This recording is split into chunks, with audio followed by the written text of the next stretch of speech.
Today I want us to look at Hebrews chapter 11. It is what many call the Hall of Faith. It's some of the greatest people in the Bible who had a life of faith. But some parts of this chapter are super encouraging, and then other parts are kind of hard. And that's what faith is, right? Faith in God sometimes involves the lowest of lows, not just the highest of highs. And so let's look at Hebrews 11. I'm just going to hit a few verses. In verse 1, the author writes, "Now faith is the assurance of things hoped for."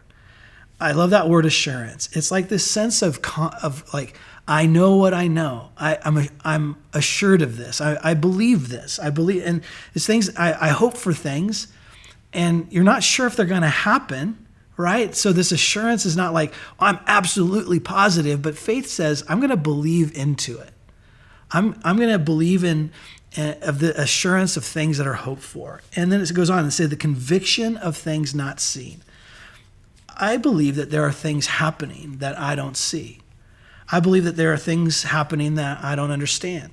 I believe that God is doing something in the background of my life and our world. And there's this conviction of that. There's this sense of like, I don't know everything.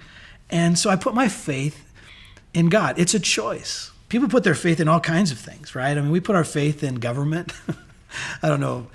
Does anybody do that anymore? But we put our faith in stuff. We put our faith in relationships, and those can disappoint us. We put our faith in our finances, and those can disappoint us, right? And so when we think about putting faith in God, we think, oh, that could disappoint us. And so the author here is really trying to talk about that idea that there's these things that we put our faith in, that we are assured of, that we are convicted about. And then he goes on, for by faith, the people of old received their commendation, meaning they were rewarded for their faith. They weren't rewarded for their faith in terms of getting what they were believing for always, as we'll see.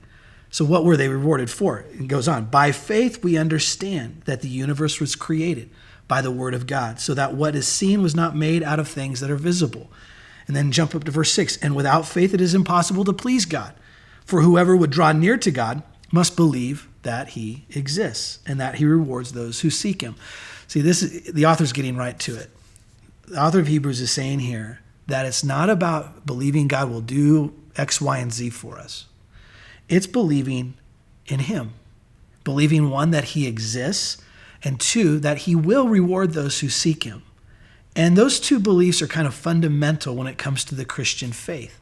That I'm going to believe that God is, that he's the creator of the world, that he's at work in my life and in this world, even if I don't see it, even if I can't see it tangibly. Because look in verse 13. He talks about several people, Noah, Abraham, Isaac and Jacob, Sarah, different people of faith in the Bible. And he said, these all died in faith, check this out, not having received the things promised. That's when it's like, oh, are you kidding me? I thought they would be rewarded. Isn't that what it says? That they will be rewarded? But listen to this. But they didn't receive the things promised, but having seen them and greeted them from afar, and having acknowledged that they were strangers and exiles on the earth. So what do we do with this? We don't try to make faith easy. We don't try to make it flippant. We don't try to make it sound like, just have faith and everything will work out in your life. We have to be careful that we don't just, if you believe it, God will do it. We got to be careful, because there are things that we put our faith in that we may not see in our lifetime.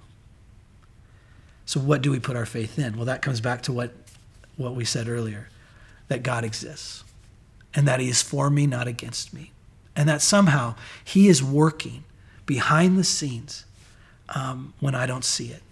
So I want to encourage you today to put what little faith we have into the God that exists, the creator of the universe, and trust that he's at work in your life today.